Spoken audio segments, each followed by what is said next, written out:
Hello and welcome. My name is Summoner, and I am the Casual Summoner, and I wanted to do something a little bit different today for this recording. I'm away this week, or, well, it will be this week once this recording hits, for about actually a week and a half now that I think about it. I want to do something a little bit different for that, being that I'm away and I wanted to have something easy for me to kind of edit, but I wanted to have you guys have something in between the week that I'm gone. So I figured I would do this. Now, I kind of mentioned it in another video, but I wanted to read these guys out to you. The Book of Goblins, that is. If you have not seen Tell Me Why, or my videos on Tell Me Why, please go back and watch at least the first two before getting into this, because of the fact that it will kind of ruin some of Tell Me Why if you're planning on watching that. But yeah, I'm just going to be telling some stories today of the goblins and the princesses and such. And yeah, so uh, just hang out and let's chill and relax and read some stories. Okay. So the first one is, and I'm going to just pull this up because of the fact that it's definitely difficult for me to read. The frog earns the right to speak. Once upon a time, in an ancient and deep forest, there lived a big frog in a small pond. She was a peaceful creature who spent most of her time eating, swimming, and sleeping. From the morning to the evening, she did everything the smaller frogs did, except she did it bigger. She ate more, she jumped farther, she was smarter, and she made much more noise. Everybody in the forest could hear her loud croaking, and everybody was happy that they could. You see, it was easy to get lost in the forest, but thanks to the frog's loud noises, you could just as easily find your way back to her pond. Maybe it would not have been the same if the big frog had kept singing during the night, but she was much too lazy an animal to stay active after dark.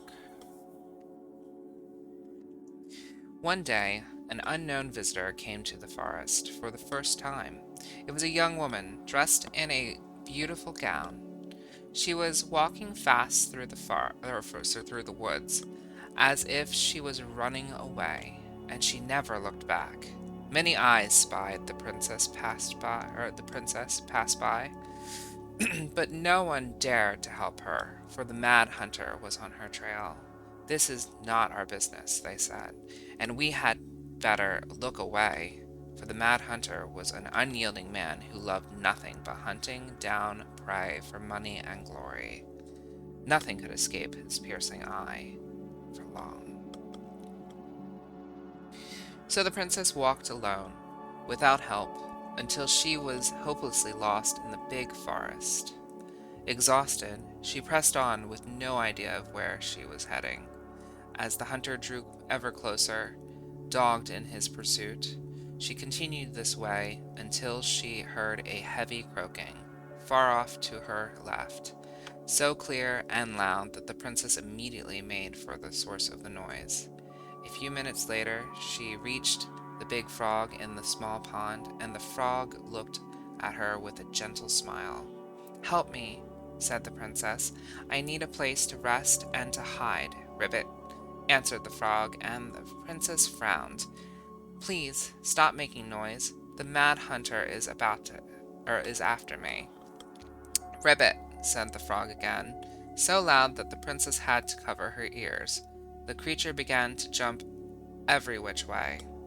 "What are you doing?" asked the princess. "Stop all that noise, or he will find us." But the frog kept croaking and jumping around her, left and right, up and down. "Ribbit, ribbit," until the princess understood the meaning of all this fuss.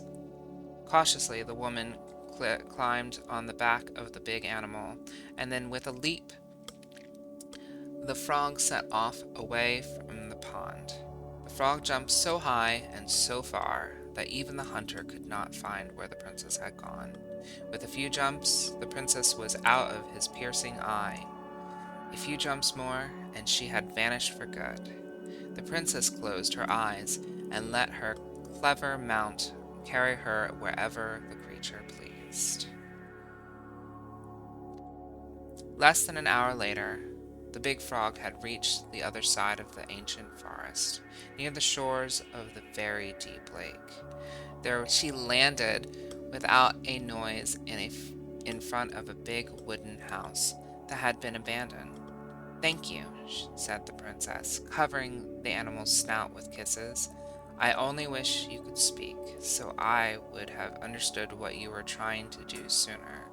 As she pronounced those words, something incredible happened. The big frog was suddenly able to speak. Her first words startled the princess. "The mad hunter is always at my heels. Now you are safe, and I've had my revenge. You can stay in this house. It has been abandoned for a long time, and no one will look for you here." And then, without looking back, the big frog jumped back to the pond. And this is how the big frog saved the princess, and how she earned the right to speak. The Bear and the Princess. Once upon a time, in an ancient and deep forest, the bear stood on the bank of the river, swiping at salmon on their way to the spawning grounds. Just as he got his paw on a particularly fat one, he heard a woman shouting for help.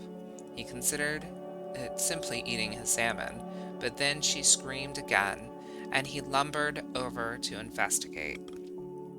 After a short walk, he found the princess clinging to the top of the tree, while a wolf snarled and snapped at the base of the tree. Old Bear would normally not get in the middle of such a situation. After all, as a fellow predator, he understood the wolf's need to hunt. But when he saw the princess, he was struck by her beauty, and he knew he had to help. With a great roar, the bear heaved onto his hind legs, rising to his full height. The wolf snapped and snarled and in his direction, but the bear roared again, and the wolf took off into the trees, tail between his legs. The old bear fell back down onto all fours and stared up at the princess. She regarded him fearfully. "You can come down," he said. "How do I know you didn't save me just so you could eat me yourself?" asked the princess. "I suppose this is a fair question," admitted the old bear, "but I promise I won't eat you." The princess had no reason to trust the old bear, except that he had kind eyes, and so she slowly made her way down the tree. When she reached the ground, the bear only watched her, and so she supposed she was not going to be eaten today. "Thank you," she told the old bear. "Of course," he said. "Can I walk with you back to your home?" "Of course," said the princess. And so the princess and the old bear walked together through the forest, back to the big wooden house. After that day, the princess would occasionally find gifts from the old bear, or from the bear: a fresh caught salmon, a handful of ripe berries, a newly bloomed bluebell. One spring, when a sudden thaw flooded the path out of the princess's home, the old bear was there, and she rode his back across the river. The old bear began to think that the princess should be his mate. After all, she had no mate, and she needed one, and he could keep her warm, and provide her as much more suitable den, and catch fish for her, and protect her from the wolves. She, in turn, would brush out his fur and pick berries without smushing half of them, and scratch that one part of his back he couldn't reach. And with how she took care of the goblins, she would be an excellent mother for his cubs. One day, the old bear came with a ring of spruce and asked the princess to be his bride. "I'm sorry," said the princess. "You are a very good friend, and I appreciate all you've done for me, but I cannot marry you. You are a bear, and I'm a princess. It would never work." The old bear was crushed. "Can we still be friends?" he asked. "We will always be friends," said the princess, "but I will never marry you." The old bear and the princess carried on their friendship, and after 1 year he tried again to ask her to be his bride, but once again she refused him. This happened 1 year later, and 1 year after that, and then finally the princess said, "Old bear, you are my dear friend, and I appreciate all you have done for me, but I would sooner you have left me to the wolves than marry you, and that is how it will always be. I have my hands full with the 2 goblins who live under my house, and they are all I need."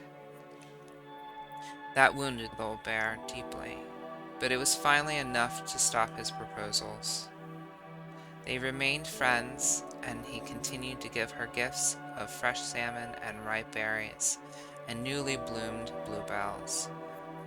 But the old bear never again asked the princess to be his bride, much as he might have wanted to. And that is how the princess befriended the old bear, and how she refused him. The beaver fixes the house. Once upon a time, in an ancient and deep forest, there lived a wise princess in a big wooden house. One night, a particularly violent storm shook the house. It shook the shingles on the roof and the planks in the walls. It even shook the beams on which the house stood. Blowing the whole thing near to the ground, the princess hid in a closet, fearing the house would come down on her as she slept. In the morning, the house was still standing, but it was badly damaged. The storm had blown shingles off the roof and planks off the walls, and even bent a post upon which the house stood. The first 2 things she could fix, but the last concerned her. "What will I do?" despaired the wise princess, for though she knew many things, she did not know how to fix the big wooden house. Just then the old bear came by to see if the princess had any trouble in the storm. When he found her nailing planks back into place, he said, "Stop, princess, let me do that for you." "I'm happy to do it," said the princess, "but if you want to help with the roof, you may." When the pair were done with the roof and the walls, they examined the bent support post. "I could throw my body against it," said the old bear. "I am very large." He stretched up onto his hind legs, being sure the princess could appreciate how very large he was, then charged straight at the post. He threw his body against it with an impressive thud. The impact moved the post, but too far, and it ended up bent the other direction. The wise princess decided more precision was needed. She thought that then of the very old beaver, who kept an excellently crafted dam. Perhaps she can help. She went looking for the very old beaver, and found the industrious animal hard at work, slapping down mud on a part of her dam that had been blown apart in the storm. Most of the structure was unharmed, because the beaver was very good at building things. The princess knew she had come to the right place. "Beaver," she said, "my house was damaged in the storm. Would you help me fix it?" "I believe I could do that, yes," said the very old beaver, and she paused at fixing her own den to follow the princess. The very old beaver examined the big wooden house and nodded. "It will be an easy fix," she said, and she set about riding the post with a loud slaps of her tail. When she was done, the wise princess stroked the beaver's head. "Thank you, beaver," she said. "The wind blew the shingles off the roof and the planks off the walls, and even bent this post. Now, thanks to you, I still have a home." "Thinking nothing of it," said the very old beaver, who returned to work on her own den once again. That winter, the very old beaver grew ill, very ill. She was not able to fix her den, nor to gather food. When the princess found out, she set about delivering meals to the beaver.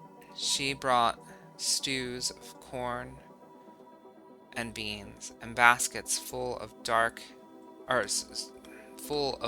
and twigs from the beaver's favorite aspen. One day, the wise princess noticed that the beaver's den had begun to fall apart. She set about fixing it, and though she was not as talented as the very old beaver, the fix kept the creature warm and dry. "Thank you," said the very old beaver. "Of course," said the princess. "You helped me when the storm blew my house near to the ground. Thanks to you, I still have a home, and I am happy to do the same." The princess continued to nurse the old beaver until the day she came to the dam, and the forest was still. No birds sang, no branches rustled, no small thing skittered within the underbrush. "Oh," said the princess, staring sadly at the dam, for she knew the old beaver had passed on. "Goodbye, my friend." And that is how the very old beaver saved the big wooden house, and how the wise princess repaid her kindness. The princess's party. Once upon a time, in a deep and ancient forest, the princess was melancholy, because it was the 1 year anniversary of when she had run away from home. Sensing her sadness, her forest friends showed up at her door. They were headed by the pelican, pious and attentive, and organized by the moose, stalwart and far-sighted. The old bear was there with his claws so sharp, as well as the big frog, prattling away. Even the haughty muskrat, who mostly came out at night, had come. The bear invited her to ride on his back, promising no wolf would harry her path, and then the animals led her to a fairy glen, where a fabulous party had been prepared. There was a buffet of seafood the pelican had served from her never-emptying beak. The air was filled with winking fairy lights the moose had arranged after clouds filled the sky, and the gregarious frog mixed up fizzing drinks. Only the muskrat had done nothing in particular, mooching off of everyone else's hard work. The princess had a very good time at her party. Such a good time that she forgot to say thank you to any of her friends. Noticing this, the fairies devised a bit of mischief. When the princess went to open her gifts, she found 3 identical boxes at the edge of the glen. Puzzled, she turned back and gasped. The entire party had vanished. "Because you have taken your friends for granted," called the naughty fairies, "we have hidden them from you. But we like games. Guess who has given you each of these presents, and you'll get your friends back." The princess opened the first box. Inside, there was a torch, which, when lit, revealed the truth. Said the princess. "Someone wants me to make sure I don't get lost in the woods when it's dark, and that I always see right from wrong. Which of my friends would give me a gift like that?" She opened the second box. Inside, there was a magic sword, which would leap right out of the bearer's hands to defend them. Said the princess. "Someone wants to make sure I am protected if I'm ever under threat. Which of my friends would give me a gift like that?" She opened the third box. Inside, there was a bag of coins that always provided money. if it was for something the bear truly needed. Hmm, said the princess. Someone wants to make sure I have money to buy food when I am hungry and clothes when I am cold. Which of my friends would give me a gift like that? The princess thought about her friends, and then she smiled certainly. Fairies, she said, I may have been thoughtless, but I appreciate all that my friends have given to me and all that they have done for me. She gave her answers, and the vexed fairies were forced to restore the party in a flash of colorful light. One by one, she gave the animals a hug and thanked them for the presents, the party, and all they had done to help since she moved into the forest. And that is how the princess celebrated her first anniversary in the forest. The Goblins and the Ice Cave. Once upon a time, in a deep and ancient forest, the crafty goblins were playing near the glacier when they discovered a hole in the ice. They crept through a gradually widening passage and found themselves inside a spacious ice cave. Light spilled down the undulating blue-white walls in a way that made them look like electric waterfalls, and a column made up of hundreds of icicles stood in the center. This was a time before the goblins had settled beneath the old wooden house, and they had nowhere to live. Perhaps we could live here, they said excitedly. Moments later, the sound of stomping feet interrupted their play, and they realized that perhaps someone already lived there. They hid behind a boulder to wait and see who was coming. The old bear sauntered into the cave, shaking powdery snow from his coat. He let out a giant yawn and lay down in the corner on a pile of tree boughs, snoring within seconds. When they were sure he was deep asleep, the goblins conspired to claim the cave for themselves.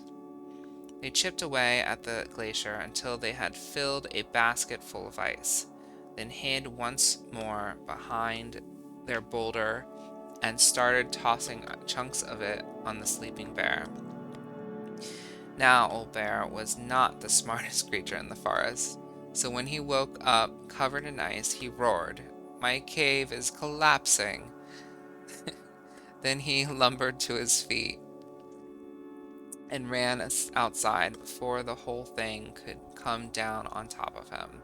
The goblins crept out after him and did a loop before coming back to find him, sitting outside. "What happened?" they asked. "My cave, it's collapsing," bemoaned the old bear, "and it's time for me to hibernate. Where will I stay for the winter?"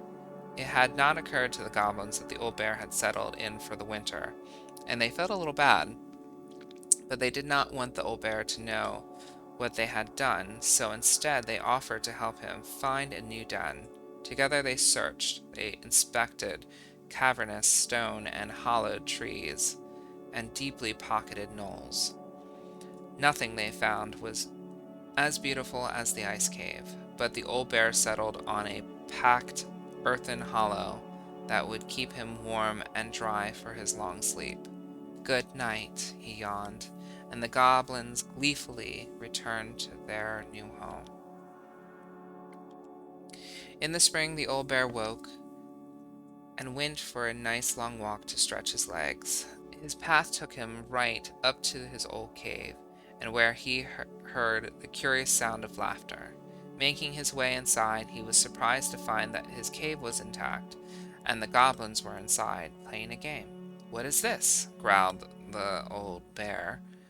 The goblins stopped playing and looked around, ashamed. "We are sorry, old bear," said the goblins, "but we had nowhere to live, and it's just so beautiful. We didn't realize you were about to hibernate, and then we couldn't bear to tell you what we'd done."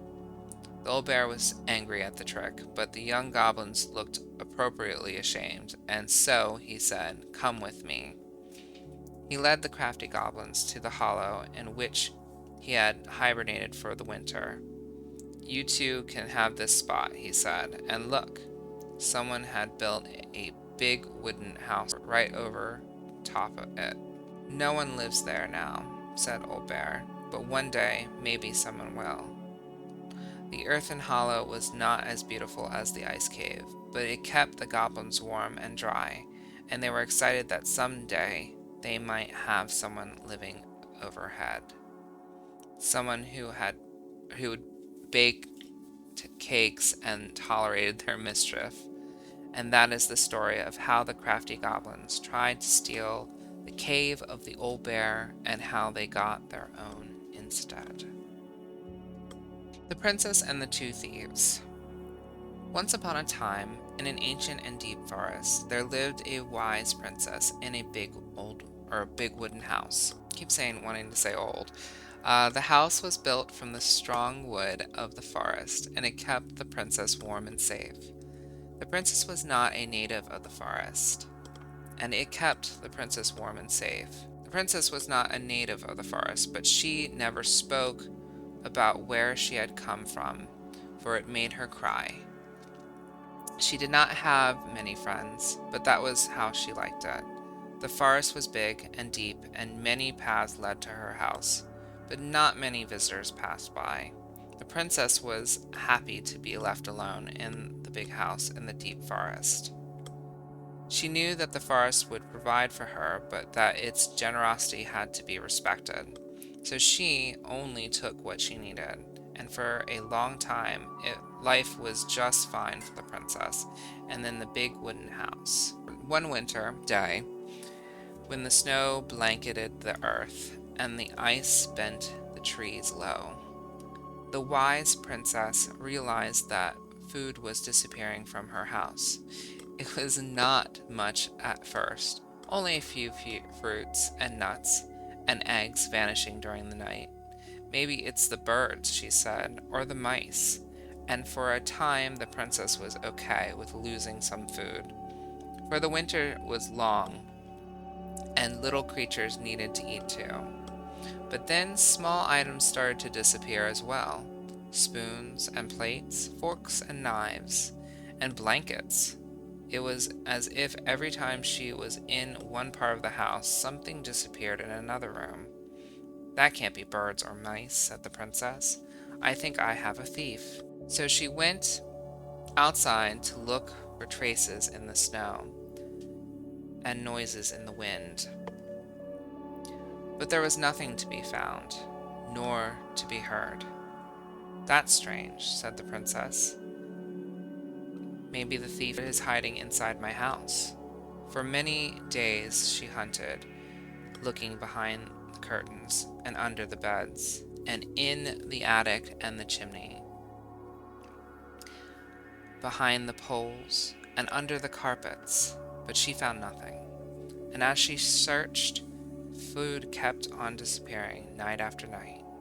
"I will make cake," frowned the princess, "a big cake with every egg and fruit and nut I still have, so that I only have one thing to keep my eye on." She spent the whole day making the cake and using everything she had left. The cake she made was so big she could hardly carry it. "If I manage to protect the cake, I'll be able to survive the long winter," she said. So she added a lock to the oven, and she kept the big cake safe inside. But the next morning the lock had been opened and the cake had disappeared. At first the princess cried, because that cake was the last of her food until the snow melted. But then she noticed two trails of tiny feet in the spilled flour, and she followed the tracks to a hidden hatch in the floorboards. This is how the princess realized that two tiny thieves were living under the wooden house, right below her feet. Hey, thanks for watching my video. If you liked it, please hit the like button. If you'd like to see more content like this, please hit the bell in the bottom right hand corner of the screen. Later, world.